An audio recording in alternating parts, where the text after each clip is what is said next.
Ayan. Sa mga kabataan, mga bata, tumingin kayo dito sa akin, mayroong kwento sa inyo tungkol sa pusa. Alright. Ayan. Mayroong isang pastor. At itong pastor na ito, mayroon siyang maliit na kuting. Ngayon, yung kanyang kuting, kapatid, umakyat doon sa puno. At nung umakyat doon sa puno, sa kasawiang palad, naipit yung pusa doon sa puno. So, nag-isip-isip ang pastor ngayon, kung anong gagawin niya, aakyatin ba niya, is yung pastor mataba.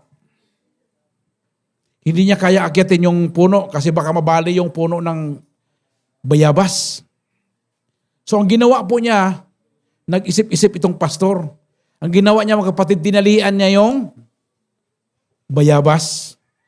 At pagkatapos siyang talian, mga kapatid, hinila niya ng sasakyan niya yung kahoy para tumumba yung puno.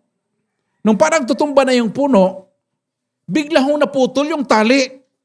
Biglang pumilantek yung puno, mga kapatid. Tumilapon yung kuting. Lumipad.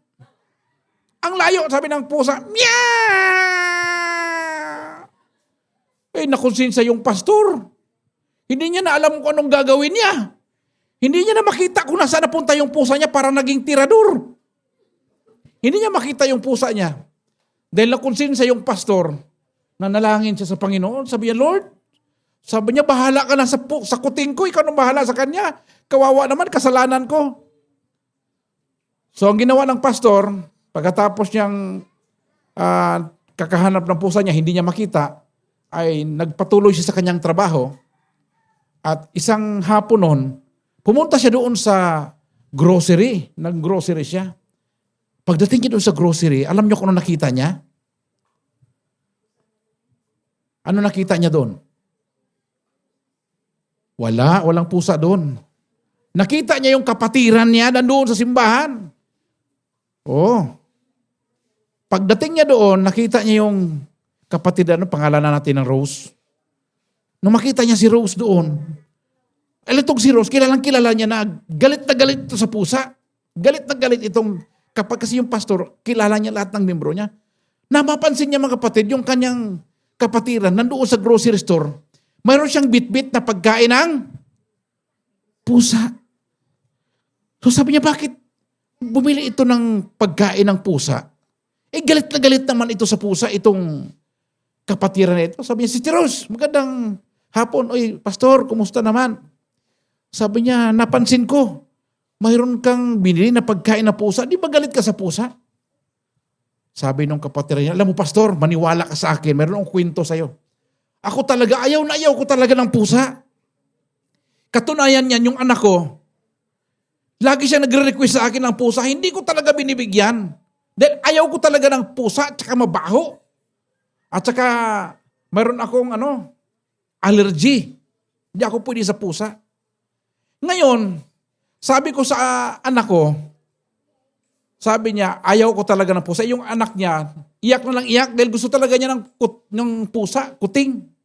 Sabi ng nanay niya, sa sobrang inis niya o sobrang niya, sabi niya, ganito na lang gawin natin. Humingi ka sa Panginoon ng pusa. Sabi niya ng ganon. Pag humingi ka ng pusa, pag binigyan ka ng Panginoon ng pusa, sayo na ang pusa. Ang ginawa ho ng anak niya, biglang lumabas yung anak niya doon sa kanilang bahay. Pagkatapos lumuhod siya doon sa kanilang, tawag nito, bakuran, nanalangin siya, Panginoon, bigyan mo ako ng kuting, pusa. Mamaya mga kapatid, biglang dumating yung pusa, lumipad. Siya pala yung nakasalo. Nasalo nung anak niya. Gulat na gulat yung nanay. Sabi niya, grabe naman, galing sa langit, binigay ng Panginoon yung pusa. Sabi niya, anong magagawa ko, pastor? Diyos na nagbigay. Wala na magawa yung pastor, babawiin niya sana yung pusa. Napunta na sa kanya. So anong lesson doon, mga kapatid? Anong natutunan natin sa pusa? Lagi magdala ng pagkain para hindi na yung pusa, hindi na umakyat-akyat kung saan-saan. Sa aming bahay po, mga kapatid, ang dami-dami ng pusa. Kasi yung mga kapitbahay namin, hindi ko alam kung anong ginagawa. Yung mga pusa na pinagtatapon nila, doon nila binilagay sa harap ng bahay namin. Sister P, ang dami na naming pusa doon. O mayroon kaming Sara, Bongbong. O namatay na si Bongbong, si Sara na lang natira. O tapos yung puti, si Pope Francis naman. Kasi puti. Ha? Pangalan namin, Francis. Nalaman namin, babae pala. Kaya ginawa namin Francisca. Nanay Francine. Naging Francisca na yung pusa namin. Pag tinatawag namin na Francis, lumalapit.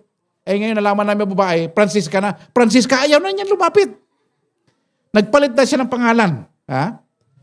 So, yun po mga kapatid, galing kami ng Karuray at dumating kami doon ng gabi.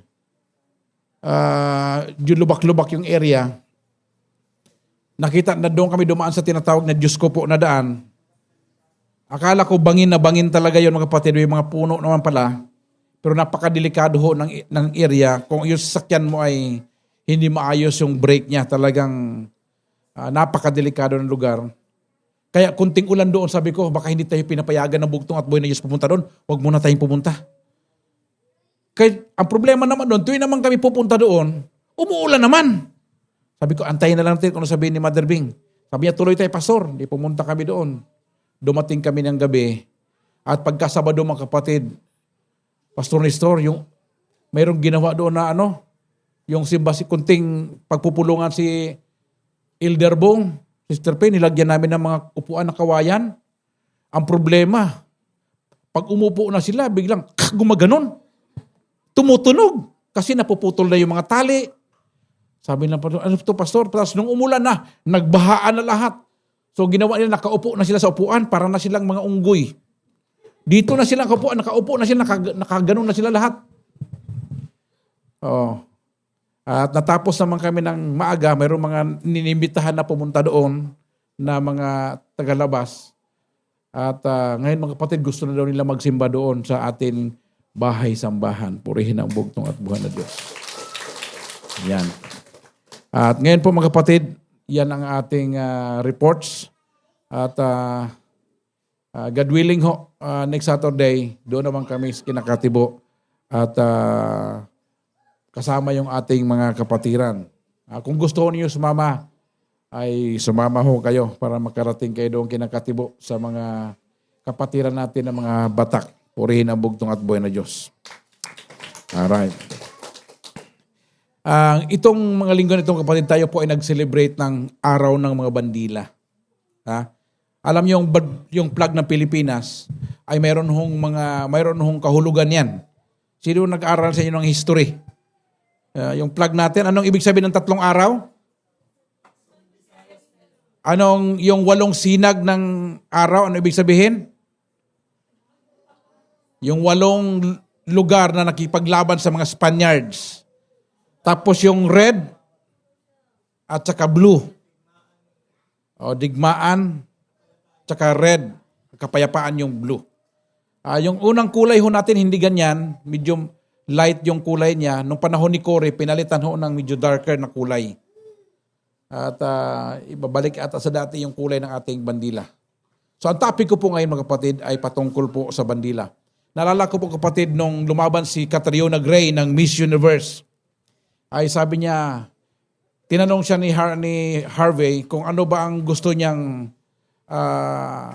kung siya ay bibigyan ng pagkataon na gumawa ng kanta, anong title ng kanta. Ang sabi ni Catriona Gray, Raise Your Flag. At alam niyo mga kapatid, yung ibig sabihin ng raise your flag, ibig sabihin nun, pag ikaw ay nag-raise ng flag, ibig sabihin nun, ikaw ay sumusuporta ng may kagalakan. Tapos sinong panyo, yun, ganun kayo. Pag kayo po ay may nagpat-raise ng flag, ibig sabihin, sumusuporta ka. Hindi ka lang taga-suporta, kundi ikaw ay nagagalak na sumusuporta sa karian ng bugtong at buhay na Diyos. Palakpakan natin. Sabi ni Catriona Gray, raise your flag.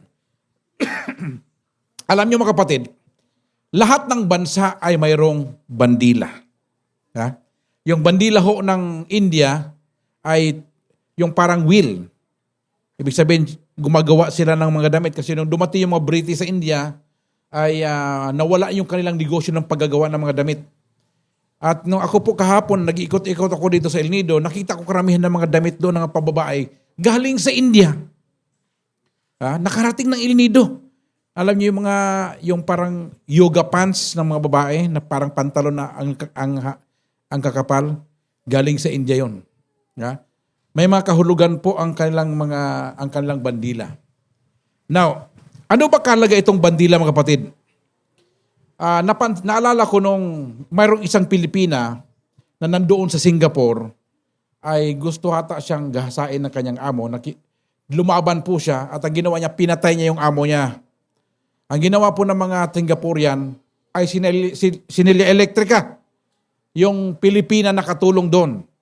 At alam niyo ba ang ginawa ng ating Pangulong Rodrigo Roa Duterte nung siya mayor sa Davao, ay sinunog niya ang flag ng Singapore.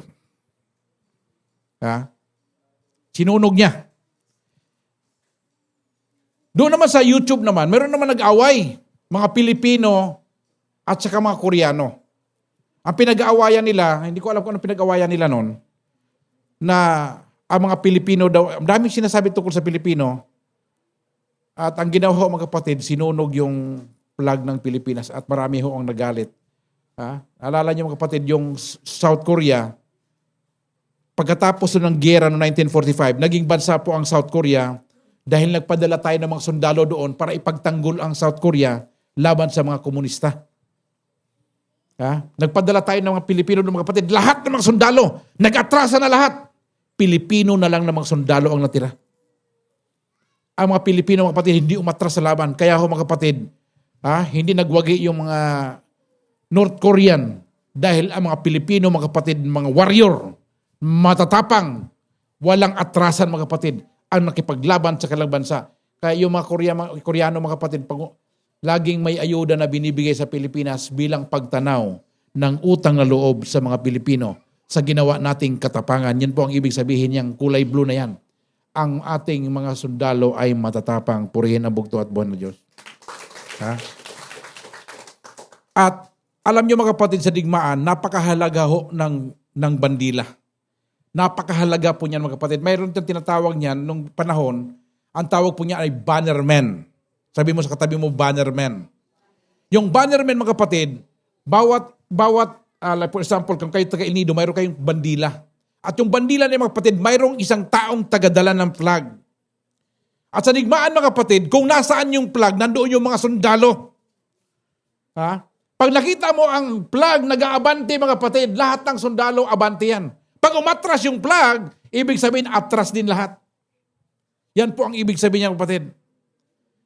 At napakahalaga ho, lalo-lalo na sa digmaan, yung flag, mga kapatid. Pag nakita mo na ang flag ay natutumba na, ang ginagawa ng mga general, ng mga kapitan, pinupunta sila doon at doon sila nakipaglaban upang itayong muli ang flag. Kasi pag bumagsak ang flag, ibig sabihin, talo na yung area na yun. Sa isang kaharian, dapat yung flag ay nanatiling nakatayo, ibig sabihin, ikaw ay nagwagi. Purihin ang bugtong at buhay na Diyos. At noon ang panahon mga kapatid, yung kanilang tagumpay, ay sinusulat nila yan sa flag. Nalala ko doon sa Banalabundok mga kapatid. Hindi pa nauso yung mga tarpaulin na ganito. Halos ang makita mo doon mga kapatid, puro tarpaulin. Mga Bible verses na nilagay ni Father Lahi mga kapatid. Mayroon ng isang verse na talagang paboritong-paborito ko at paboritong-paborito din ng tatay ko. Yung verse sa Proverbs na, the fear of the Lord is the beginning of wisdom. Ang pagkatakot mo sa Diyos ang simula ng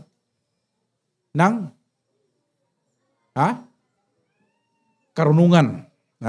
At sinusulat yan mga kapatid. At noong unang panahon mga kapatid, yung mga Roman soldier, mayroon yan silang tinatawag na yung eagle, yung gold na eagle. Pag pupunta na sa digmaan, pag may dala ng eagle mga kapatid, ang ibig sabihin nun, patayin lahat ang mga tao doon. Yun ang ibig sabihin nun. Katulad ng ginawa ng mga Roman soldier nung sinalakay nila ang Jerusalem, dala-dala nila yung eagle. Kaya marami hong mga Israelite, yung sinabi na bugtot mo na Diyos, na umiyak ang bugtong at buwan yung tiningnan niya yung Jerusalem. Dahil alam niya ang mangyayari doon. 40 years nang namatay ang bugtong at buwan, pumakyat sa langit, nabuhay siya muli. Sabi niya, 40 years noon, naganap po mga kapatid ang propesya ng bugtong at buwan.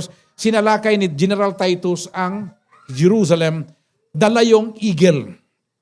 Pag dinala yung eagle ng kapatid, wala hong ititirang buhay dyan. Ha? Daga, pusa, manok, patayin lahat. Ha? Nakatakas ho yung mga Kristyano nun. Nakatakas ho sila.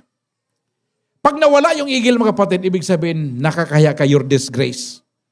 Ha? Halimbawa si Pastor Pagunasan, meron siya ang general. Nawala yung kanyang flag. Lahat ng angkan niya, pati anak niya, kaapu-apuhan niya, lahat yun nalagay sa kahihiyan, lahat yun. Unless makita mo yung flag na yun, mga kapatid, iaangat mo yung bandila na yun. Ganun po kahalaga, mga kapatid, itong bandila na ito. Kaya yung kanta natin, iwagayway ang bandila mo, Jehovah Nissi. Sabihin mo, kapatid mo, Jehovah Nissi. Ang ibig sabihin ng Jehovah Nissi, ibig sabihin, ang Diyos, ang bugtong at buwan na Diyos ang ating bandila. Siya ang ating watawat, ang bugtong at buwan na Diyos. Ha? Kaya sa maraming labanan, ang mga tao, mga kapatid, handa silang magbuwis ng buhay. Gagawin nila lahat para lang maiangat yung bandila sa gitna ng digmaan. Ha? They're willing to die, to sacrifice, to lay down their life because of the flag. Dahil sa watawat, dahil sa bandila na yan, mga kapatid. At atong yung power verse ngayon, makita ho natin sa Isaiah chapter 59 verse 19. Ang sabi ho rito, purihin ang bugtot po ng Diyos. Sabay-sabay ho natin. Basahin. Kapag ang kaaway, sabi nyo, kapag ang kaaway, sabay-sabay tayo mga kapatid. Kapag ang kaaway ay dumating na parang baha, ang Espiritu ng Panginoon ay magtataas ng watawat laban sa Kanya. Ang Espiritu ng Panginoon ay magtataas ng watawat laban sa Kanya. Exodus chapter 17, 8 to 16. Hindi ko na babasahin itong talata nito, medyo mahaba. Ikukwento ko na lang sa inyo. Noong sila Moses, Joshua, ay papasok na po sila doon sa Promised Land. Galing sa Egypt, going to Mount Sinai. Habang naglalakad sila mga kapatid, mahaba ho ang kanilang linya. Habang naglalakad sila mga kapatid, yung mga payat, yung mga matatanda, yung mga bata na hindi masyadong na makapaglakad ng maayos, doon po sa likuran. Ang ginawa po nito mga Amalekites, ang ginawa po naman din, sinalakay nila yung mga Israelites. Pagkatapos pinagpapatay nila yung mga matatanda at mga bata. Ito po ay isang karwagan ang ginawa nila. Itong Amalekites, mga kapatid, ito po ay mga apo ni Esau. So kung tutuusin, magpinsan lang sila nitong mga Israelites. Pero alam naman ho ninyo ang kwento, mga kapatid, inagaw ni Jacob ang spiritual birthright doon sa kanyang panganay na kapatid na si Esau. So siguro narinig nila yung kwento, kaya gusto nilang gumanti dito sa mga Israelites. Ang ginawa ho nito mga kapatid, nung ginawa ho ni Moses, ay umakyat po sa doon mga kapatid sa tuktok ng burol. Pagkatapos mga kapatid ay tumayo si Moses doon at tinaas yung kanyang kamay, dala-dala yung tungkod niya. At nung dala-dala niya yung tungkod, mga kapatid, habang nagkikipagdigma yung mga Israelite, nagwawagi sila habang nakataas ang kamay ni Moises. Siguro napapagod na rin si Moises kakataas ang kamay niya, binaba niya yung kamay niya, natatalo yung mga Israelites. Ang ginawa ngayon ni Joshua at saka ni Hor, si Hor, yung asawa ni Miriam, yung kapatid ni Moses, hinawakan nila yung kamay ni Moises. Inangat nila. Panalo na naman sila. Imagine mga kapatid, yung digmaan mula umaga hanggang gabi. Hindi ka mapagod yan. Walang snacks. Walang merienda. So napagod na rin si Joshua at saka si Hor. Ang ginawa lang kapatid, pinaupo nila si Moises. nilagyan nilang bato ang kamay, hawak-hawak pa nila para sila ay magwagi sa laban. Ha? Alam mo kapatid, sa labanan natin, kailangan natin ng mga taong tutulong sa atin para tayo ay magwagi sa laban ng pagpapalaganap ng kaharian ng bugtong at buhay na Diyos.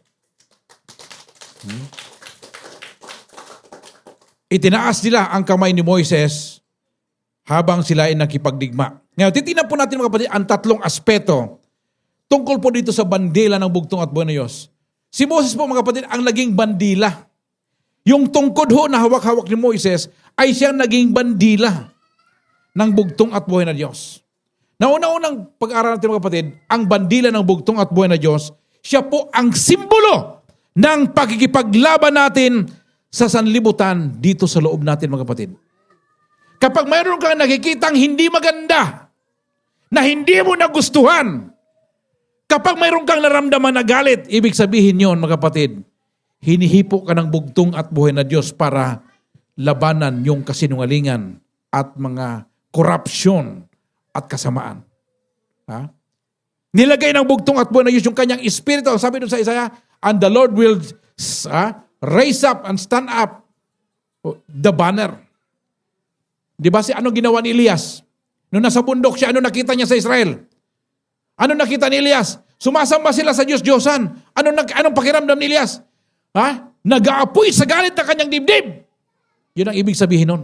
Yun ang ginawang bandila ng bugtong at buhay na Diyos, yung naramdaman ni Elias. Kaya inutusan niya si Elias na pumunta doon kay Ahab. At siya po ay nag-declare ng isang sumpa sa bayan ng Israel. Ha? Pangalawa mga kapatid, ang bandila ng bugtong at buhay na Diyos bilang ginagamit upang udyukan tayo na magsama-sama upang suportahan ang bugtong na sugo at ang kanyang kaharian. Palakpakan natin mga kapatid. Ha? Yan yung pangalawa. At pangatlo, ang bandila ng bugtong at buhay na Diyos ay kumakatawan mismo sa Kanya bilang ating tagapagligtas. Ha? At paano natin ginagamit ang pangalan ng bugtong at buhay na Diyos upang tayo magtagumpay sa mga puwersa ng kadiliman sa libutang ito.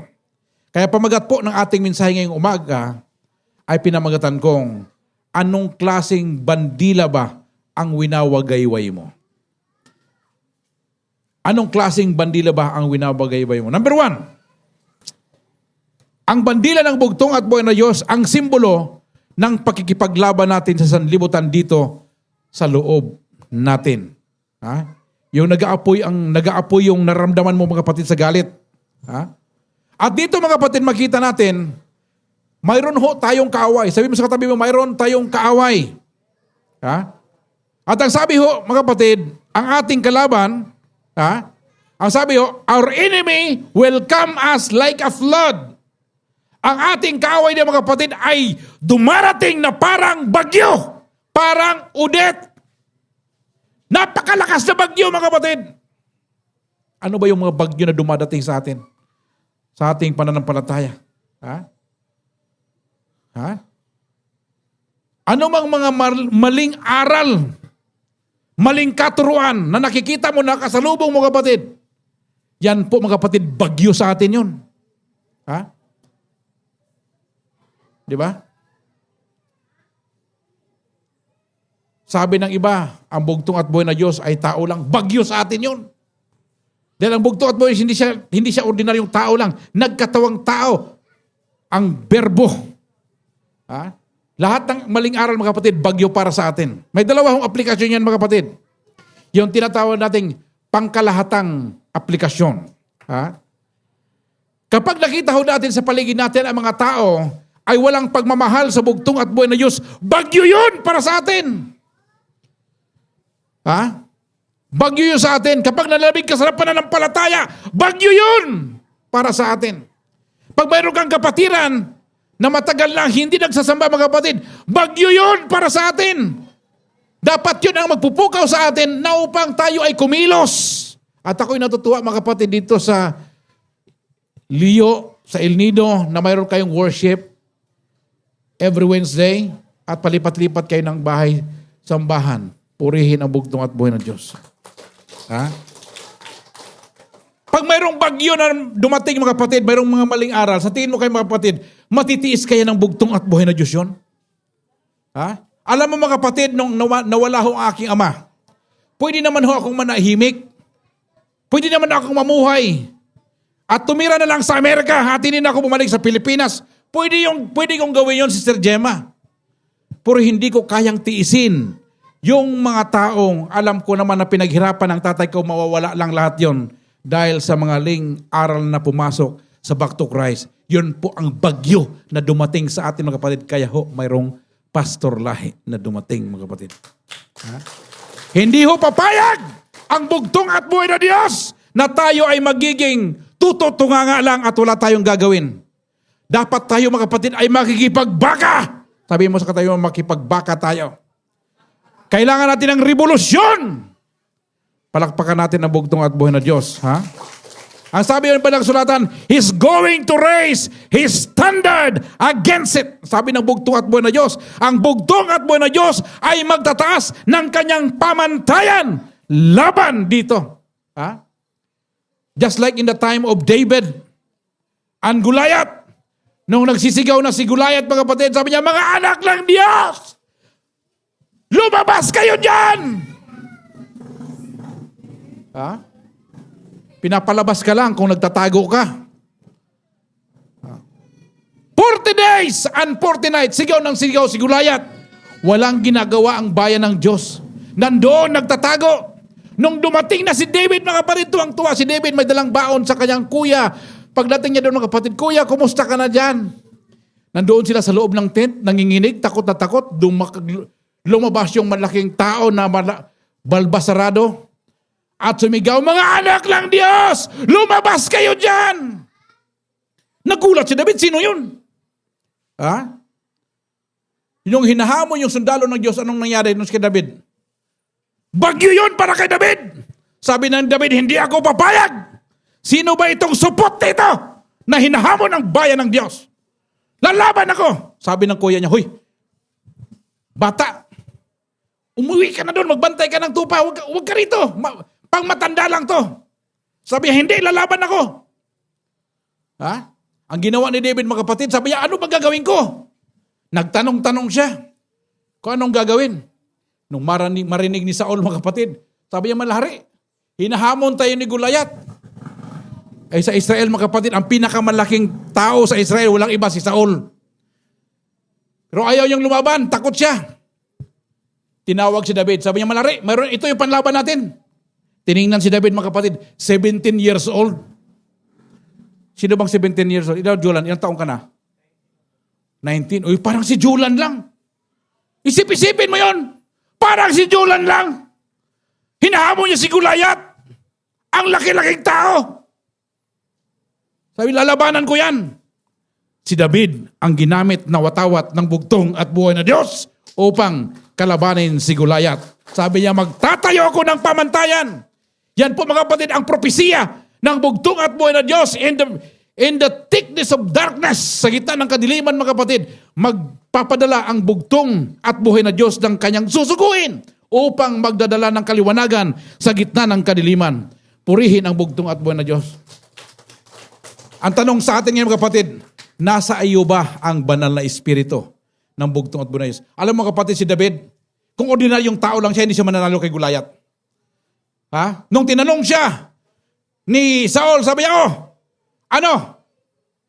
Paano mo papatayin ito? Sabi niya, mayroong espada dito, ang laki-laki. Hirap na hirap si David mga kapatid, hindi pa siya nakabuhat ng itak. Kasi bawal ho ang itak sa Israel noon. Puro mga ano lang sila, mga pangpiko lang. Ha? Bawal sa itak sa kanila. Ang may itak noon, si Saul lang at saka si Jonathan. Ang dares noon, bawal sa kanila humawak na itak. Pinasuot kay David mga kapatid, naging parang una-ano na si David, ang lalaki ng mga helmet, hindi niya masuot. Sabi niya, hindi ako sanay dyan. Ha? Ang gamit ko lang tirador. Ha? Tirador mga kapatid, pinagtatawanan nila si David. Ha? Pero hindi niya alam mga kapatid, si David mga kapatid ay binuhusan ni Samuel ng banal na langis ng buhay at nung binuhusan siya ng banal na langis, yun ang pagkatapatid na ang banal na espiritu ay pumasok doon kay David at kaya niyang galabanin ang leon, ang oso at si Goliath ay pinatay niya. Siya ang naging bandila ng ating bugtong at buhay na Diyos sa mga Diyos. Purihin ang bugtong at buhay na kapatid.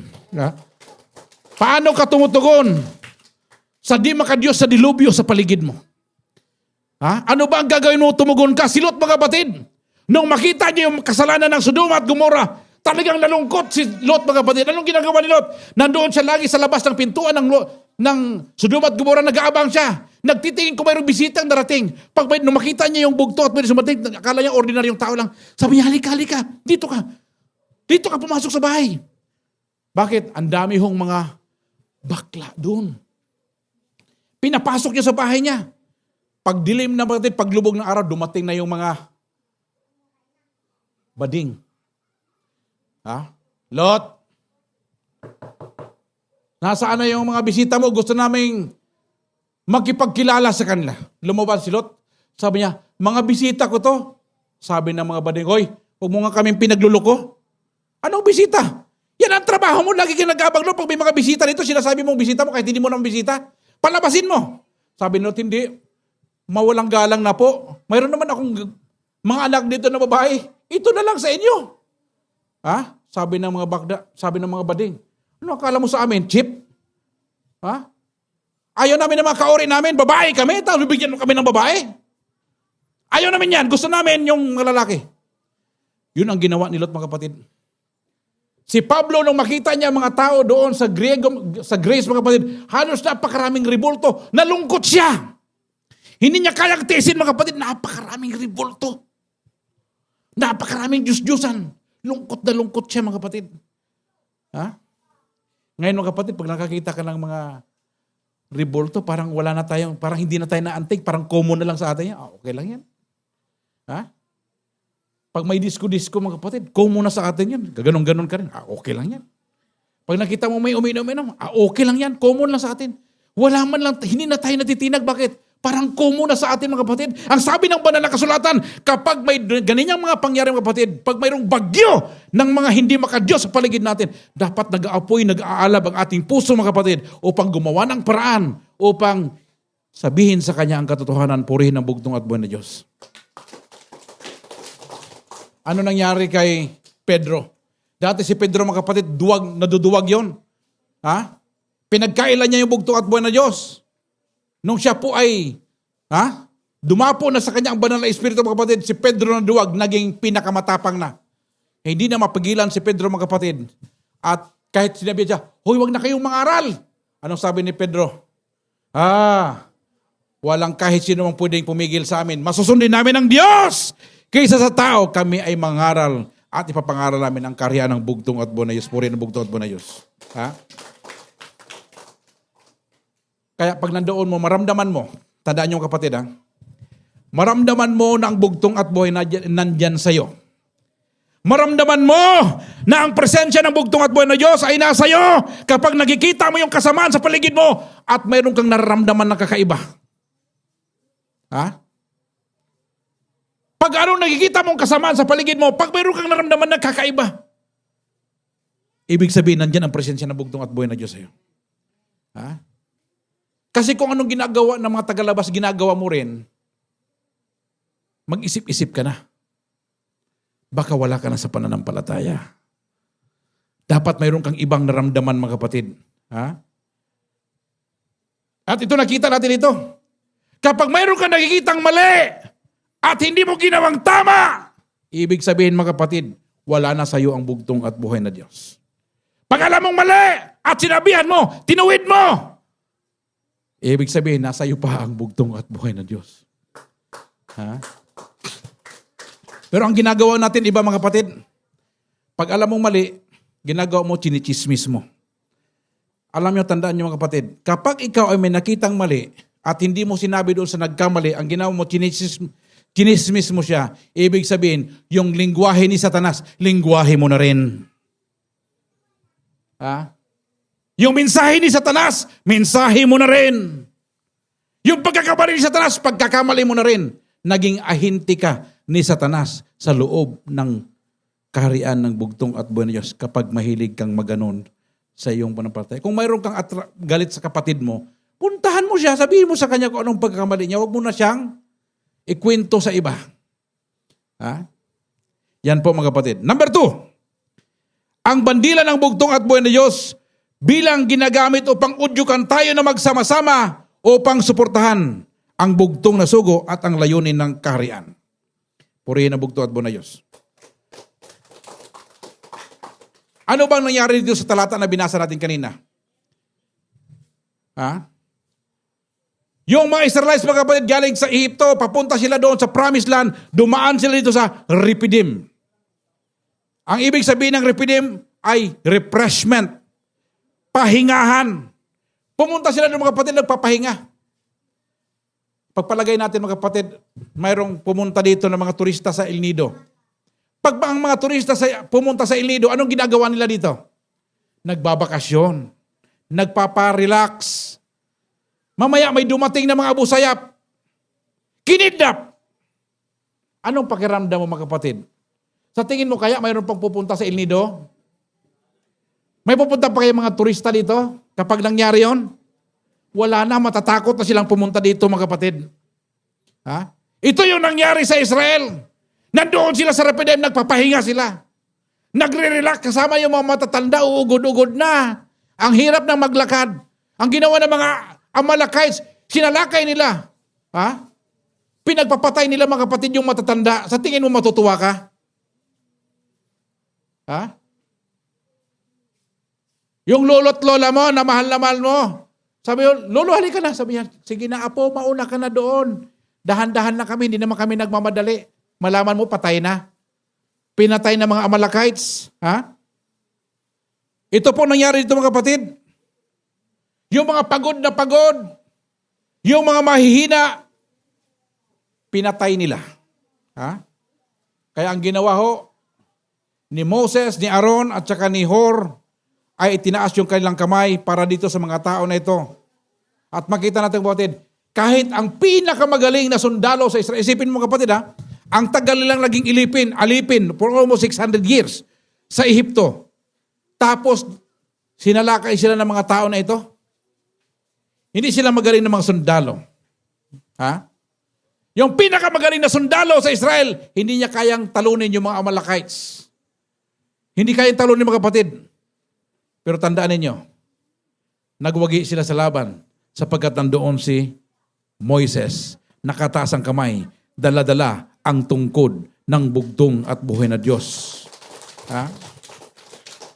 At nakita ko dito mga kapatid, nung matalo na yung mga Amalekites, gumawa ho ng dambana si Moises, ha? Yung hinandugan niya ng hayop kapatid, at tinawag niya itong Jehovah Nissi. Ang ibig po sabihin ng Jehovah Nissi, ang bugtong at buhay na Diyos ang aking bandila. Nung tinaas ni Moises mga kapatid ang kanyang kamay, siya po ang naging bandila ng bugtong at buhay na Diyos. Kaya sila po ay nagwagi sa labanang ito. Ha? Ang ibig sabihin po ng mga kapatid, 21 times sa Old Testament, ginamit yung salitang Nessi. Hebrew word na ibig sabihin ay bandila, pamantayan o watawat. Ha? Kung nasaan yung bandila, nandoon ang tagumpay ng bugtong at buhay na Diyos. Kung nandoon ang sugo, nandoon ang tagumpay sapagkat nandoon ang presensya ng bugtong at buhay na Diyos. Ha? At ito po mga kapatid, kadalasang ginagamit na nakataas upang pagsamasamahin ang mga tropa sa pagkikipaglaban. Ha? We will be united in one battle with one flag. Ha? Mula Apare, Luzon, hanggang Mindanao, iisa lang po ang bandila natin. Yung bandila na yan, ang nag-unite sa atin, ang nagpaisa sa atin at tayo tinawag na mga Pilipino, Maharlikano mga kapatid. Ha? Pag tinataas si Moises ang kanyang tungkod, nagwawagi sapagkat yun ang bandila ng bugtong at buhay na Diyos. Now, tanong mga kapatid, bakit mahalaga itong kwento ni Moises sa ating kapanahunan ngayon? Ha? Hindi lamang ho si Moises mga kapatid ang dahilan kung bakit siya nagwagi. Kasi si Moises habang siya nakataas ang kamay, siya po ay nananalangin sa bugtong at buhay na Diyos upang sila ay magkaroon ng tagumpay. Presensya ng bugtong at buhay na Diyos. Ha? Yung tungkod na hawak ni Moses, yung tungkod na kanyang tinataas ay nagsisimbolo sa ating bugtong at buhay sapagkat yun ang pinagbinasbasan ng bugtong at buhay na Diyos.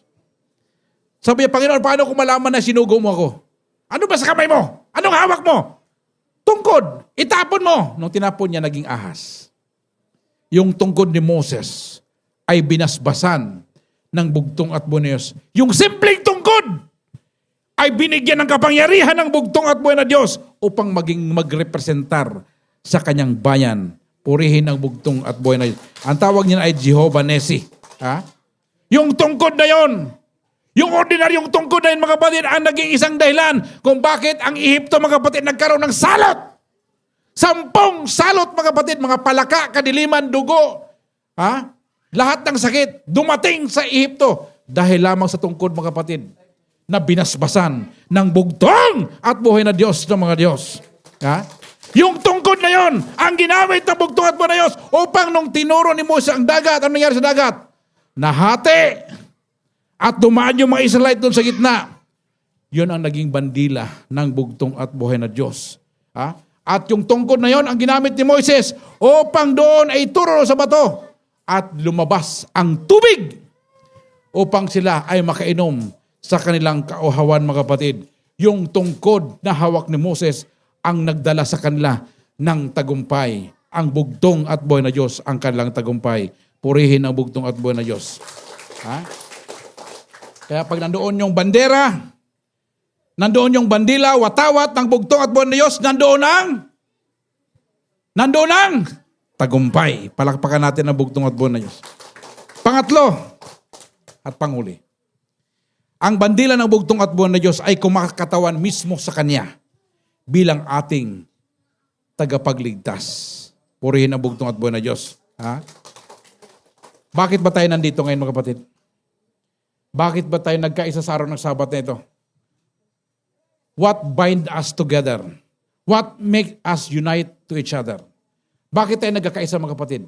Dahil sa pangalan ng bugtong at buhay na Diyos. Because of His name. His powerful name. Ang sabi niya, Isaiah 49 verse 22, purihin ang bugtong at buhay na Diyos. Ganito ang sabi ng Panginoong Diyos, narito, aking ikakaway ang aking kamay sa mga bansa at itatayo ko ang aking watawat sa mga bayan. Sino magtatayo ng watawat? Ang bugtong at buhay na Diyos. At sila ay kakalong ng iyong mga anak na lalaki sa kailang sinapupunan at iyong mga anak na babae papasanin ng kailang mga balikat. Purihin ang bugtong at buhay na Diyos. Isaiah 62 verse 10 to 11. Purihin ang bugtong at buhay na Diyos. Kayo'y magsidaan sa mga pintuang bayan. Inyong ihanda ang lansangan ng bayan. Inyong patagin ang maluwang na lansangan. Inyong pulutin ang mga bato. Magtaas kayo ng watawat na ukol sa bayan. Narito, ang Panginoon ay nagtanyag hanggang sa wakas ng lupa. Iyong sabihin sa anak na babae ng Zion, ang Israel, narito ang iyong kaligtasan ay dumarating. Narito ang kanyang kagantihan ay nasa kanya at ang kakanyang ganti ay nasa harap niya. Ha?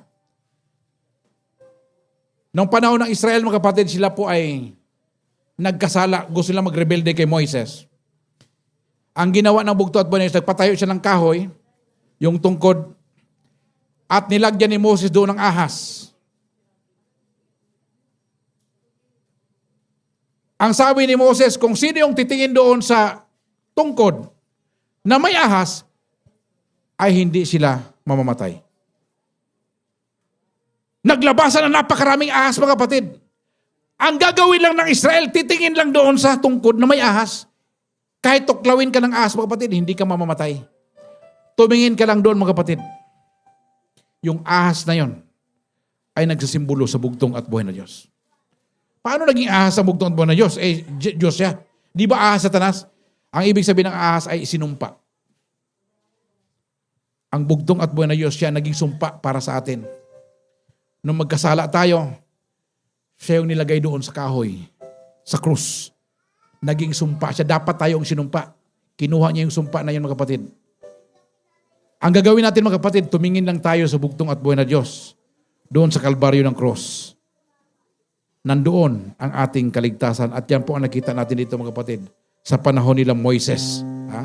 At sila'y nagkaroon ng kagalingan. Ha? At ito po pinagkaisahan nila, mga kapatid. At ito rin ang pinagkaisahan natin. Ha? Sapagkat ito ay kumakatawan sa bugtong at buhay na Diyos. Ha? Yung kanyang kamatayan sa krus upang tubusin tayo sa ating mga kasalanan.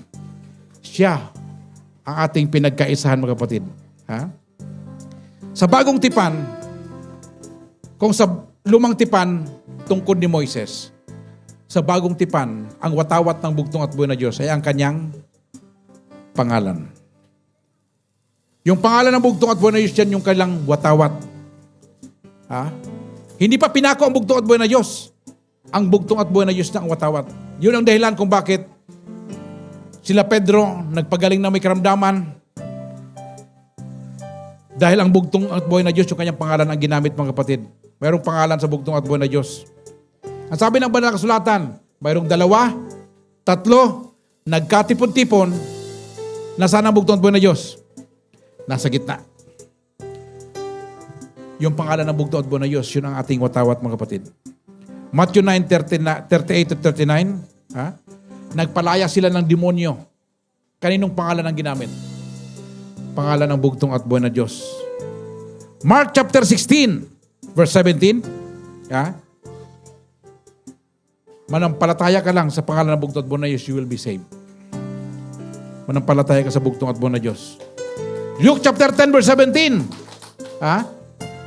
Kahit demonyo, mga kapatid, kayang palayasin gamit ang pangalan ng bugtong at buhay na Diyos. Grabe ang power. Makapangyarihan ang pangalan ng ating bugtong at buhay na Diyos, mga kapatid. Ha? At yan po ang nakalagay dito. John 14:13-14. Humingi daw tayo gamit ang pangalan ng bugtong at buhay na Diyos, pagpapalain tayo. Sino ba sa inyo gustong pagpalain kayo, mga kapatid? Gusto nyo i-bless kayo? Alam mo minsan, mga kapatid, napansin nyo ba minsan sabi mo, sabi niya, Pastor, ang hirap-hirap ng buhay. Ha? Ang hirap-hirap ng buhay.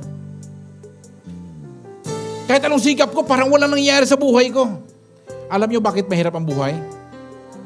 Kasi nakakalimutan yung humingi. Totoo hindi? Sa sobrang isip mo na problema mo, hindi mo na nakalimutan mo nang humingi. Bakit? Bugtong at buhay na Diyos, ang laki ng bayaran ko sa kuryente. Ang laki ng bayaran ko dito, ganyan, dami kong problema. Puro problema ang nasa isip mo. Nakalimutan mong humingi. Tama, hindi? Ha? Pero ang problema, mga kapatid, napakadali lang. Manalangin ka sa bugtong at buhay na Diyos, bugtong at buhay na Diyos. Sinasamba kita, pinupuri kita, ikaw pinakamakapangyarihan sa lahat, patawarin mo ako sa makasalanan ko, bugtong at buhay na Diyos. Ha? Panginoon, pakibless mo po ako. Ha? Pagpalain mo po ako, may babayaran ako sa... Papangalanan mo talaga yung problema mo, Sister Gemma. Meron akong problema, may bayaran ako sa kuryente, may bayaran ako sa ganito, may bayaran ako sa ganito. Sabihin mo! Sabi ng bugtong at buhay, kaya hindi nyo natanggap kasi hindi kayo humingi. Hindi ho ako nagsabi niya na bugtong at buhay na Diyos. Humingi kayo. Pagbibigyan kayo. Ask! And it shall be given. Gagawin mo na, humingi ka na lang, hindi ka pa makahingi. Bakit? Iniisip mo, alam na ng Diyos yan eh. Alam na ng Diyos yan, bibigyan niya ako. Hindi, sabi na mo, huwag kang mag-imbento, huwag mo ako salungatin. Ang sabi ko, humingi ka sa akin. Humingi ka lang. Humingi ka lang, mga kapatid. Maraming salamat, bugtong at buhay na Diyos, humingi ako sa iyo. Ha? Bugtong at buhay na Diyos, meron pala akong project. Gusto ko ng ganito. Bigyan mo naman ako. Siya na yung pagpapalan lumating sa akin. Pasubrahan mo naman. Pasubrahan mo naman kasi meron akong babayaran.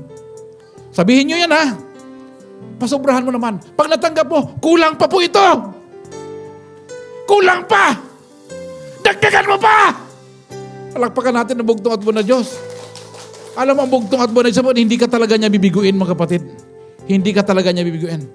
Ang problema lang, mga kapatid, manampalataya ka. Ha? At huwag kang magduda. Kasi pag nagduda ka, mga kapatid, di mo matatanggap yung blessings na hiningi mo. Ha? Ang buhay natin, mga kapatid, magaan. Sabihin mo sa katabi mo, magaan. Huwag mo pahirapan ang sarili mo. Ang buhay natin ay magaan. Sabihin mo magaan. Hindi mahirap. Nagkakagutom na ang paligid, nagkapandemya na. Ang gaan-gaan ng buhay. Bakit? Sabi ng bugtot mo, humingi ka lang sa akin, i-bless kita. Not even a single minute of your life, you cannot add. Hindi mo pwede dagdagan ang buhay mo, yung pag-worry mo. Yung mga paalalahanin mo sa buhay, hindi naman nakakatulong sa'yo yan eh. Lalo ka lang tumatanda. Ha? Hindi nakakatulong sa'yo yan. Lord, thank you so much. Maraming salamat, Bugtong at Buhay, pinagpala mo kami. Ganun lang mga kapatid. Hingiin mo sa Bugtong at Buhay na Diyos. Ha? Maniwala kayo. Totoo yan! Sabi mo katabi mo, totoo yan! Naranasan ko yan! Ha? Hindi ka bibiguin ng Bugtong at Buhay na Diyos. Ha? Hindi lang basta-basta hawak-hawak mo ang pangalan ng Bugtong at Buhay na Diyos, kundi kapag binabanggit mo, kapag tinatawag mo ang Bugtong at Buhay na Diyos sa gitna ng kahirapan, hindi mo lang binabanggit ang pangalan ng Bugtong at Buhay na Diyos, kasama mo ang Bugtong at Buhay na Diyos sa kahirapan. Kasama mo siya pa sa pandemya, kasama mo siya sa problema mo, hindi ka iniwanan ng Bugtong at Buhay, nandoon siya. Ha? Sabi nga nung naglalakad sa buhangin, sabi niya, Panginoon, bakit isa na lang yapak ang nakikita ko rito? Iniwanan mo na ba ako? Ang sabi niya, hindi kita iniwanan. Nung nakita mo na isang bakas na lang ng buhangin, nakita mo sa daanan, yun ang panahon na kinalong na kita ng aking mga kamay. Ha? Hindi ka ba maiyak niyan, mga kapatid? Hindi ka ba maiyak na ganun katindi magmahal ang Bugtong at Buhay na Diyos sa'yo? Na akala mo iniwanan ka na niya? Akala mo binaliwala ka na niya? Pero hindi mo alam, mga kapatid, sa oras na nag-iisa ka, kinalong ka na pala ng Bugtong at Buhay na Diyos. Mahal na mahal niya ang kanyang mga anak. Mahal na mahal ka ng Bugtong at Buhay na Diyos. Kung mahal mo yung anak mo, ha? Minsan pag tininan mo anak mo, ano ba klaseng anak to? Pasaway. Ha? Kahit anong gawing kabalbalan ng anak mo yan, hindi mo pwede itapon, hindi mo pwede sauli. Anak mo yan. Kung ganun ka magmahal sa anak mo, mas lalo ng Bugtong at Buhay na Diyos, mga kapatid. Hindi ka kayang talikuran ng Bugtong at Buhay na Diyos. Sabi ng Bugtong at Buhay na Diyos, I engrave your name in the palm of my hand. Sinulat ko ang pangalan mo sa aking mga kamay. Hawak-hawak kita. Kahit sino pa man, kahit sino pang demonyo. Walang kahit sino bang pwedeng umagaw sa iyo. Hawak-hawak ka ng Bugtong at Buhay na Diyos. Lahat ng mga planeta sa kalangitan mayroong pangalan. At lahat ng mga bituin sa langit, milyon-milyon, hindi mo mabilang, mga kapatid. Bawat bituin may pangalan. Naalala ng Bugtong at Buhay na Diyos. Kung naalala niya ang bituin, naalala niya sa oras ng kagipitan, nakikita niya kung sino ka, anong pinagdaanan mo, kailan ka pinanganak, kailan ang birthday mo, kailan ka mayroong utang, mayroong problema, kasama mo ang Bugtong at Buhay na Diyos. Pag binabanggit mo ang pangalan niya, sabi niya, 2 o 3, nasa gitna ako. Kasama ninyo ako, purihin ang Bugtong at Buhay na Diyos. Panahon ng Israel, sinalakay yung Israel, napakarami, nagtaka yung kalaban. Sabi niya, bakit pag tuwing meron tayong planong masama sa Israel, bakit nalalaman nila yung problema natin? Anong nangyari? Mayroon bang balingbing dito? Mayroon bang traidor dito? Sabi ng mga kalaban ng Israelites, ay mahal na hari, yung Israel kasi may sugo eh. Lahat ng mini-meeting natin dito, sinasabi ng Diyos sa kanila. Ang sabi ng hari, huliin ang sugo! Pumunta sila doon, mga kapatid, dami-dami nila. Sinong inaanap? Si Eliseo. Ha? Anong ginawa ni Eliseo? Panginoon, bulagin mo sila. Nabulag na yung mga sundalo. Sino bang hinahanap ninyo? Si Eliseo. Halika, sumama ka sa akin, hawak. Hawak dito sa likod ko. Hawak naman, hawak sila, hindi sila makakita. Pagkatapos, mga kapatid, nung makita ng alalay ni Eliseo, sabi niya, Bugtong na sugo. Bakit ang dami-dami nila? Kawawa, patay na tayo, talo na tayo. Anong sabi ng Eliseo? Panginoon, buksan mo ang kanyang mga mata upang makita niya na mas marami yung sa atin kaysa kanila. Nung binuksan yung mata niya, mga kapatid, nakita niya libu-libong karwahe galing sa langit, bumaba! Kapatid, kapag anak ka ng bugtong at buhay na Diyos, hindi ka pwedeng salingin. Hindi ka pwedeng galawin ng demonyo. Hindi ka tatalaban ng sumpa. Kasi kahit kurutin ka lang, mga kapatid, ng demonyo, parang kinurot na din ang bugtong at buhay na Diyos. Hindi papayag ang bugtong at buhay na Diyos. Hindi siya papayag. Libu-libong anghel. Yung mga sundalo, mga kapatid, ng kalaban ng Israel, di sila makakita. Sabi ni Eliseo, Panginoon, buksan mo kailang mata. Nabuksan yung mata nila, kapatid, nakita nila, napaligiran na sila ng mga Israelites, may mga nakapana na. Napaikutan na sila. Ang sabi ng hari ng Israel, ano, patayin na namin? Sabi ni Siwag, talo na patayin mo pa. Pakainin niyo sila. Nung pinakain, mga kapatid, umuwi yung mga sundalo. Sabi ng hari, balik tayo, lusubin natin. Sabi ng mga sundalo, ayaw na namin, mahiya kami. Pinakain kami doon, babalik pa kami doon. Ikaw na lang. Ganon katindi, magmahal ang bugtong at buhay na Diyos. Nagkikipaglaban sa atin ang bugtong at buhay, hindi natin siya nakikita.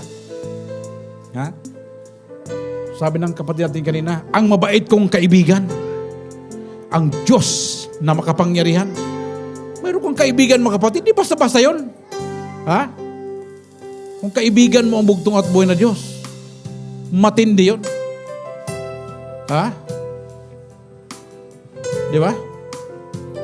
Pag sinabi kong kaibigan ko si Bongbong Marcos, presidente, mayroon bang gagalaw sa akin? Alam lang kaibigan ko ang presidente, kawawa sila. Lalo na kung kaibigan mong bugtong at buhay na Diyos. Lahat tayo, mga kapatid, na nanindigan sa kanyang pangalan ay hindi pababayaan ng bugtong at buhay na Diyos. Bakit? Tayo, mga kapatid, ang tagumpay natin ay hindi lamang sa nakaraan. Ang tagumpay natin ay ngayon. At ang tagumpay natin ay nasa hinaharap. Purihin ang bugtong at buhay na Diyos. Lahat sa atin, mga kapatid, may tagumpay nag-aantay sa atin. Pagkatapos sa ating pagsamba, mga kapatid, pag-uwi nyo sa bahay nyo, 5 agang pagpapala ang ibibigay ng bugtong at buhay na Diyos sa iyo. Malalaking pagpapala ang ibibigay ng bugtong at buhay na Diyos. Ang sabi sa Isaiah chapter 11, verse 10, darating ang araw na siya itatayo bilang pinakawatawat ng mga tao. Hahanapin siya ng mga bansa. Sino maghahanap? Tayo daw. Hanapin natin ang bugtong at buhay na Diyos at ang kanyang pahingahang dako ay magiging maluwalhati. Purihin ang bugtong at buhay na Diyos, mga kapatid. Kanina, narinig natin yung kantang Iwagayway ang bandila mo. Meron din tayong awit na Panginoon, pagpalain mo. Bloodstained banner of the Lord. Nung ginagawa ko yung kanta nila, kapatid, hindi ko ginagawa ng kanta na yan na nag-expect ako na magiging failure tayo. Kapag gumawa ako ng kantang makabayan, hindi lang Pilipinas ang iniisip ko, kundi bayan ng Diyos. Ang iniisip ko, mga kapatid, yung kanta na ito, iwagayway ang bandila mo. Winawagayway mo ang bandila, mga kapatid, ibig sabihin panalo ka na. Lahat, mga kapatid, pag winagayway mo ang bandila mo, ibig sabihin panalo ka na. Sino may sabi niyan? Sa padalay, di ba? Panalo na tayo! Palakpakan natin ang bugtong at buhay na Diyos. Sabi ng awit, mga kapatid, bloodstained banner of the Lord, raise your banner high. Here comes the Spirit of the Lord. Nandiyan na yung Espiritu ng bugtong at buhay na Diyos. Lahat ng anak ng Diyos, humayo, nagmarcha ng pagpupuri sa Kanya. At sa pamamagitan ng Kanyang grasya, tayo'y nagkakaisa sa bandila ng bugtong at buhay na Diyos. Purihin ang bugtong at buhay na Diyos. Ito, tandaan nyo, mga kapatid. Ang unang-unang gagawin ng Satanas, ang unang-unang gagawin ng Diablo, tatanggalin niya yung bandila ng bugtong at buhay na Diyos sa buhay mo. At ang gagawin ni Satanas, ilalagay niya yung bandila niya. Yun ang unang-unang gagawin ni Satanas. Papayag ba kayo nun, mga kapatid? Ha? Papayag ba kayo? Pero kung ang bandila mo ay ang bugtong at buhay na Diyos, kung ang bugtong at buhay na Diyos siya ang iyong Jehovah Nissi, ano ibig sabihin nun, mga kapatid? Ha? Kapag siya ang Jehovah Nissi mo, ang bugtong at buhay na Diyos ay itatayo niya ang bandila mo sa pinakatuktok, sa pinakamataas, doon sa langit ng mga langit. Kahit demonyo, hindi na makarating doon. Tuwagi ka. Ikaw ay magtatagumpay, mga kapatid. Puri na bugtong at buhay na Diyos. Ha? Ilagay mo yung bandila mo na alam mong hindi ka matatalo. Ilagay mo sa pinakataas. Ha? Purihin ang bugtong at buhay na Diyos. Ha? Mayroon po isang lalaki, mga kapatid, bago ako magtapos. Mayroong isang lalaki, binata, nagharap po siya ng trabaho. At sa kanyang paghanap ng trabaho, mga kapatid, lumapit siya doon sa isang katiwala, dito sa isang pangkat ng magtutroso. Doon siya po lumapit, sabi niya, "Sir, kailangan ko ng trabaho." Ang sabi ng katiwala, "Tingnan nga natin yan, depende yan kung tatanggapin ka namin o hindi." Sabi, "Nakita mo itong malaking puno na yan, itumba mo yan." Eh, yung lalaki, mga kapatid, medyo malaki ang katawan niya. Kinuha niya yung kanyang palakol, pinalakol niya yung puno, ang bilis niyang pumutol. Sabi ng kanyang, nung katiwala, "Balik ka bukas, tanggap ka na. Tanggap ka na." Ha?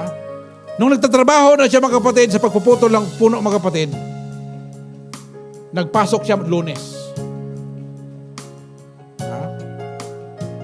Pagpasok niya ng Lunes, mga kapatid, Lunes, Martes, Miyerkules, yung kanyang trabaho. Pagkahuibis ng hapon, mga kapatid, pinatawag siya ng boss niya. Sabi niya, "Dong, halika dong, lumapit ka sa akin. Kunin mo na yung cheque mo. Kunin mo na, pwede ka na umuwi." Sabi ng lalaki, "Sir, tika muna. Bakit ako uuwi, sir? Di ba kakatanggap ko pa lang? Di ba ang swelduhan natin Biyernes? Huwibis pa lang ngayon, sir. Bakit huwibis pa lang, sweldo ko na?" Sabi niya, "Tanggal ka na sa trabaho." Sabi niya, "Bakit ako matatanggal? Ayos naman ako magtrabaho. Yung mga kasamaan ko nga nagmimerienda, hindi nga ako nagmimerienda eh. Sila nagkakape, hindi nga ako nagkakape, nagpuputol ako ng puno, bakit mo ko tanggalin?" So sabi ng katiwala, "Bakit ganito? Ang report mo dito, kunti lang puno na puputol mo. Anong nangyari? Noong una, ang ganda naman. Pero bakit kumunti? Hindi ka kaabot sa kuta." Ang sabi ng boss niya, "Hinahasa mo ba yung palakol mo? Hinahasa mo ba?" Sabi niya, "Hinahasa ba yun? Kaya pala kumukunti yung troso na puputol niya. Mapurol na pala. Kaya hindi siya nakaabot sa kota." Ha? Hindi siya umabot sa kota. Masipag. Pero, yung kanyang palakol, hindi niya hinasa, mga kapatid. Hindi siya nakaabot sa kota. Ha? Pinakaunang dumating. Pinakahuling umuwi. Siya pa ang masisante. Hindi ba masasama yung loob mo? Ginawa mo ng lahat. Nagtrabaho ka, pero nangyari, tinanggal siya, mga kapatid. Ang sabi ng boss niya, "Hinahasa mo ba yung palakol mo?" Sabi niya, "Hindi, sir eh. Nagtatrabaho ako. Lahat-lahat. Yung paghasa ng palakol, sayang sa oras. Sayang sa oras ko yan. Mahalaga sa akin ang oras. Kaya hindi ko hinasa yung aking palakol. Ang sa akin, kailangan makaputol ako ng maraming puno." Alam mo, makapit sa buhay natin, pagkagising natin sa umaga, anong ginagawa natin? Busy na kagad tayo. Ang dami nating ginagawa. Totoo, hindi? Pagkagising mo sa umaga, hindi ka na nga makapag-pray. Bakit? Luto. Init tubig, kape, hiwa, sibuyas, kamatis, lahat. Busy. Dahil gusto mong tapusin yung trabaho mo. Tama, hindi? Ang dami mong gagawin. Nakalimutan mo manalangin, mga kapatid. Akala mo successful ka na sa buhay. Akala mo kapag busy ka, pag marami kang ginagawa, panalo ka na. Hindi pala, talo ka. Bakit? Kasi yung palakol, hindi mo hinasa. Kung hindi mo nahasa yung palakol mo, Parang ikaw din mga kapatid, na pagkagising mo sa umaga, hindi ka nanalangin, mapurol! Kahit anong gawin mo mga kapatid, talo ka pa rin! Hindi ka nagtatagumpay. Why? Mapurol na. Guys, kahit anong gawin mo mga kapatid, kahit anong sikap mo, wala na, mapurol na. Bakit? Kasi kahit pagdadasal mga kapatid, kahit pagdasal ng prayer, yung dasal ng panalangin sa pagkain, nilagay mo na lang sa wall.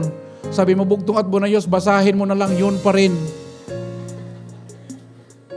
Tuturo mo yung power password, bugtong at buwan na Diyos, basahin mo na lang, yun pa rin. Napaka-busy mo mga kapatid. Ngayon, trabaho ka ng trabaho. Pagkatapos ng isang linggo, zero balance. Bakit walang nangyari? Parang walang pagpapala na dumating. Bakit? Isang linggo naman ako nagtrabaho Ginawa ko naman lahat. Bakit parang wala pa rin? Mapurol na kasi. Mapurol na ang palakol. Pumupurol na yung ating espiritu mga kapatid. Mga kapatid, hasain mo. Kung gusto mo makaputol ng maraming puno, kung gusto mo maraming marating, haba-habaan mo yung dasal mo mga kapatid. Hasain mo ng hasain yung palakol mo. Manalangin ka para maabot mo ang gusto mong mangyari mga kapatid. Ang ating dasal mga kapatid ay katulad ng paghahasa ng palakol. Purihin ang bugtong at buwan na Diyos. Lahat ng oras na inilaan mo sa panalangin mo ay parang hinahasa mo ang iyong palakol. At yun ang pinaka-importante lahat.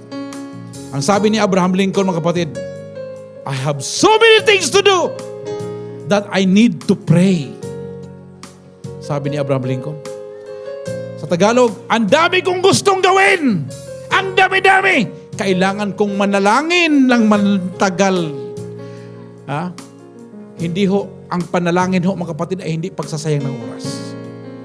Ang pagnanangin ay paghahasa ng palakol mo para mas marami kang magawa.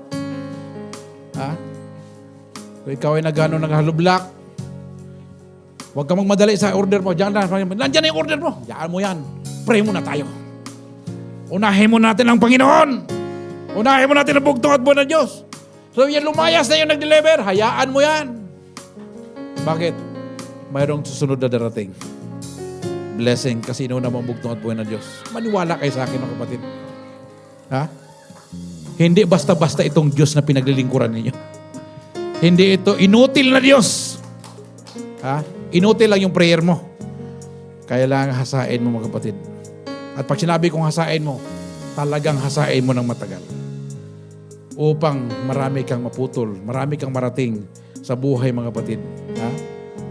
Ang tanong sa atin, sa mga oras na ito, kanino bang bandila ang nagwawagayway sa puso mo? Yung bandila ba ng bugtong at buhay na Diyos? O bandila ni Satanas? Anong bandila? Hinayaan mo ba na ang bugtong at buhay na Diyos ay maghari sa buhay mo? O hinayaan mo na si Satanas ang maghari sa buhay mo? Wala ka ng time para sa kanya? Pag wala kang time na manalangin mga kapatid, parang hinahayaan mo si Satanas na maghari sa buhay mo. Kahit anong trabaho mo mga kapatid, zero balance pa rin pagdating ng at the end of the week, zero balance pa rin mga kapatid. Wala ka pa rin marating. Ngayon ang tanong sa ating kapatid, handa ka bang mamatay? Sa awit natin, ang mamatay ng dahil sa'yo? Handa ka bang mamatay sa ilalim ng bandila ng bugtong at buhay na Diyos? Handa ka ba? Tayo lahat mga kapatid. Sabihin mo sa katabi mo, no retreat! No surrender! Hindi ako susuko! Huwag mong papalitan yung bandila mo. Yung bandila ng bugtong at buhay na Diyos, huwag mong palitan ng bandila na puti. Sa digmaan mga kapatid, pag nagbandala ka ng bandila na puti, ano ibig sabihin nun? Sumurinder na. Huwag kang magdadala ng bandila na puti. Huwag kang sumuko sa kaaway. konti man tayo mga kapatid. Sabi nito, 2 o 3. Ha? Konti rito, konti doon. Konti sa Mindanao, konti sa Luzon. Pero mga kapatid, pag hindi ka sumuko, mga kapatid, wagi pa rin tayo. Kahit konti, basta matapang. Kahit konti, basta totoo. Kahit konti, basta tapat. May prinsipyo, may isang salita. Purihin ang bugtong at buhay na Diyos. Sabi ng banal na kasulatan, mayroong konti na maliligtas. Jeremiah chapter 15 verse 11. Purihin ang bugtong at buhay. Sabi niya, sinabi ng Panginoon, katotohanan palalakasin kita sa ikabubuti. Katotohanan aking papamanikin ang kaaway sa iyo sa panahon ng kasamaan at sa panahon ng pagdadalamhati. Isipin mo yan. Yung mga kaaway mo po na, tutuloy sa iyo. Purihin ang bugtong at buhay na Diyos. Sabi dito mga kapatid, pag mayroon kang bandila, iwagayway mong bandila mo. Itaas, iangat mong bandila mo. Huwag mong iibaba yung bandila ng bataan. Ha? Kasi pag ang bandila mo nasa gitna, hindi masyadong nakaangat, ano ibig sabihin nun? Kapag ang bandila nasa kalahati lang, hindi nakaabot sa taas, ano ibig sabihin nun? May namatay. Patay ba yung pananampalataya mo? Ha? Naghihikaos na ba yung pananampalataya mo? Taas mo yung bandila mo mga kapatid. Lahat ng tao makakita mga kapatid. Pag ang bandila nasa kalahati lang, ibig sabihin, namatayan. Natalo si Manny Pacquiao sa boxing. Ha? May namatay, half mast. Ha? Kalahati lang. Sa atin mga kapatid, konting problema lang. Ay, suko na ako, Panginoon. Baba mo na yung flag, kalahati na. Ha? Bigas pa lang yan mga kapatid, hindi ka pa nga inuusig.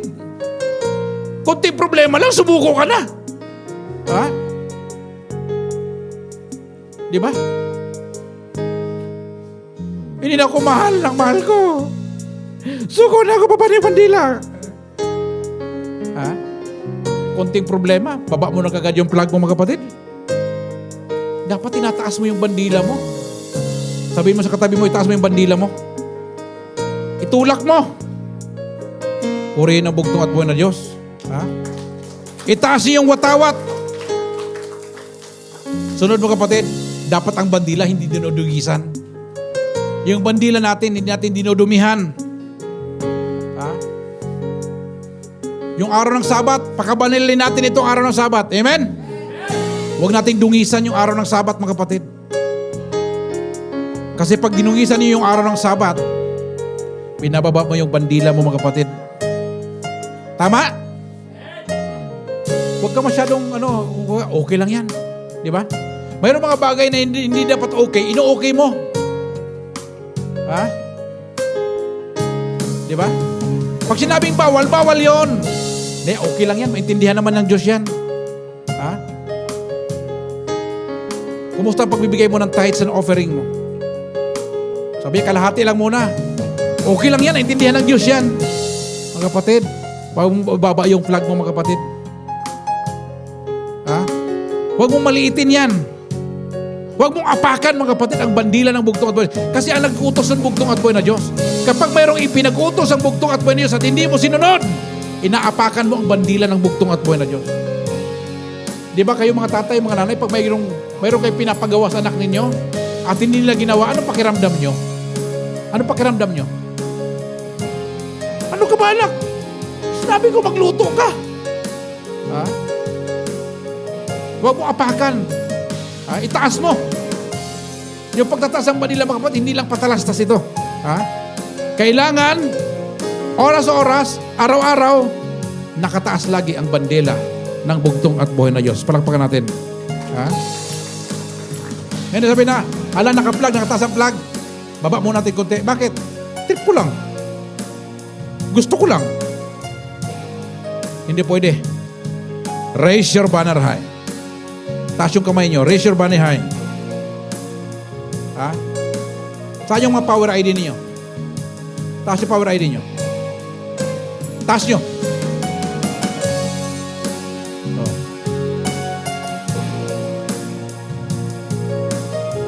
Kayo ba ay nahihiya na back to Christ kayo? Yung bang pag pumunta ka kung saan, lalo na pag mga alanganin na lugar, bakit mo tinago? Baka may makakilala sa akin. Anong ginagawa mo? Sa pula! Sa puti! Ha? Paglabas mga kapatid, labas uli ang medal. Ha? ID. Ha? O di kaya, power medal. Pagpasok sa bungan, tago uti ang power medal. Bakit? Sa pula, sa puti. Tago. Itaas nyo yung power ID ninyo mga kapatid. Ito yung bandila ng bugtong at buhay na Diyos sa buhay ninyo ngayon. Itaas nyo ito. Sa oras ng kapamakan, ano man ang mga problema dumating sa buhay mo at hindi mo na kaya, itataas mo lang ang bandila ng bugtong at buhay na Diyos. At solve na ang problema mo. Purihin natin ang bugtong at buhay na Diyos. Huwag niyong itago. Ha? Sabi ng Balang Sulatan, kung ikinakahiya ninyo ako, ikakahiya ko rin kayo. Sabi ng bugtong at buhay na Diyos. Huwag mo siyang ikahiya mga kapatid. Ha? Ito yung bandila natin ng bugtong at buhay na Diyos. Huwag tayo papalit-palit ng bandila. Ha? Pagka Sabado, power ID ka. Pag Linggo, may ganun ka. Pwede ba isang bandila lang? Mayroong isang lalaki nagsakay ng no? Tawag nito? Tumalon sila, nag-crash yung aeroplano, sumakay sa parachute. Ayaw magbukas yung parachute. Nanalangin siya mga kapatid. Ay dami niyang ay Diyos-Diyosan. Santil mo, sandayong lahat. Dami niyang ID. Ha? Dami. Ha? Di ba? Tumalon siya doon mga kapatid. Pagtalon niya sabi ng gano'n, no? Buddha! Lipad! Woo! Ha? Yung isa naman, di ba? Hindi Muslim. Pagtalon niya ng gano'n. Ala! Eh, malapit na. Ha? Malapit na malaglag, mamatay na. Ala! Bugtong ka ba yun? Isa lang. Huwag masyadong marami. Ha? Huwag kayong magpalit-palit ng kulay. Ha? Dati, dilawan ka, tapos naging pinklawan ka. Di ba? Nagpapalit ka kagad ng kulay, ikaw din yun eh. Dito sa karya ng bugtong, huwag kang papalit-palit ng kulay. Isa lang kulay mo, kapatid. Isa lang bandila mo. Puri na bugtong at buwan na Diyos. Ha? Kaya ginagawa natin, mahal isang bandila lang. Hindi yun, no? Pag Sabado, nag-i-enjoy ka sa pagpapala. Pag Linggo naman, doon ka naman sa diskuhan, nag-i-enjoy ka rin. Ha? Bakit? Mamamayan ng kaharian, mamamayan ng demonyo rin, dalawang bansa mo. Di ba may ganon? Kapag ang tatay mo ay foreigner, nanay mo Pilipina, dalawa ang iyong, ha? Dalawang bansa ka. Pwede ka maging Amerikano, pwede ka maging Pilipino.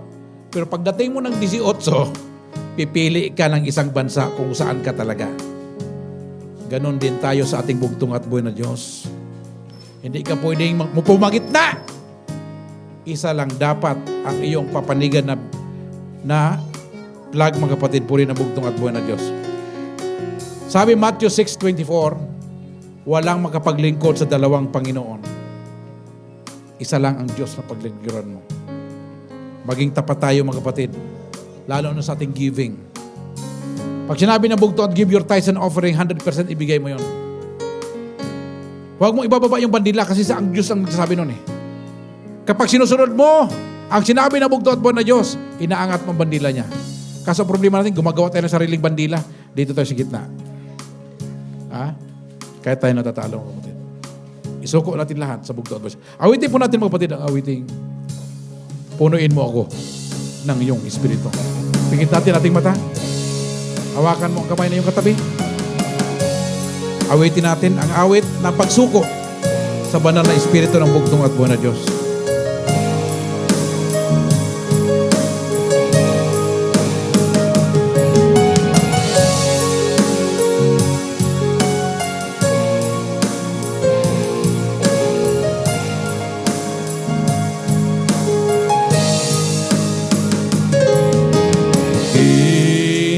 mo man ang dalangin ko ngayon. Patawarin mo ako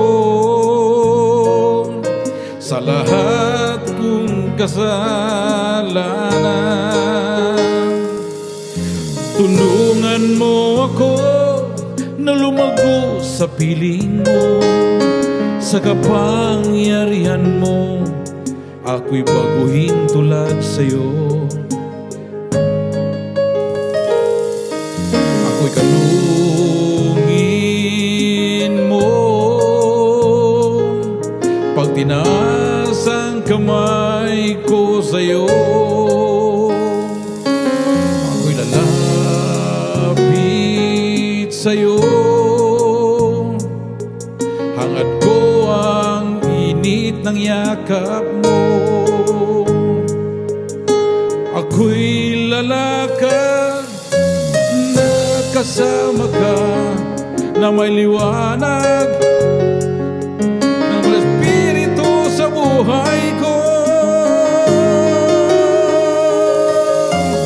Oh, tuloy ka sa puso ko, punuin mo ako ng iyong Espiritu. Nauuhaw ako, nagugutom ako, inaasam kong makapiling ka. O't buhusan mo, kailangan ko ang iyong ulan. Tulad ng disyertong dako, bahain mo ko ng presensya mo. Tuloy ka sa puso ko, ako'y punuin mo ng iyong Espiritu.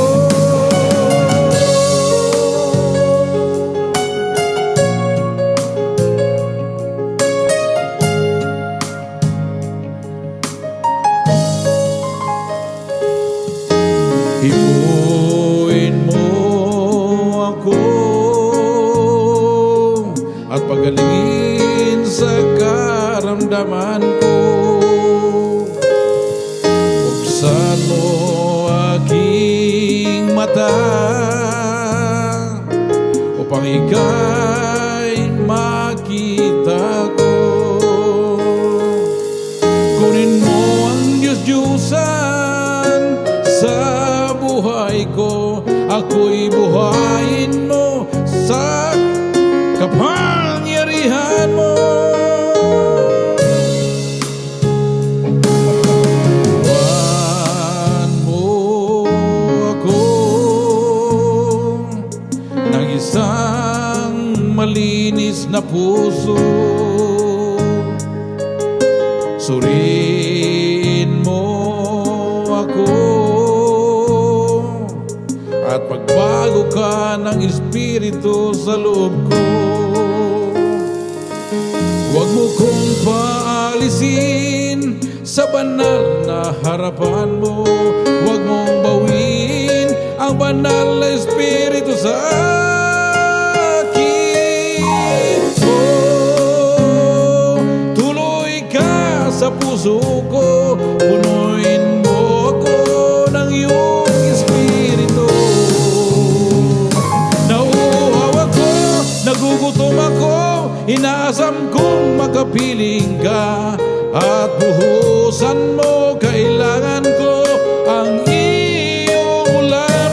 Tulad ng disyertong dako, punuin mo ako ng presensya mo.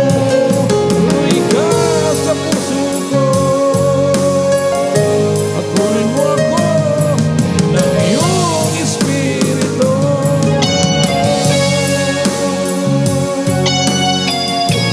Amang banal na pinakamakapangyarihan sa lahat bugtong at buhay ng Diyos. Sa mga oras na ito, ang banal na rito ay yung mga bugtong nana. Ayon po sinusuko ang aming sarili sa iyo. Anong po aming mga pagkukulang, ano man aming kasalanan ng banal, aming inaalay sa iyo. Binibigay namin sa iyo, sinusuko namin aming buhay, ang aming puso, ang aming trabaho.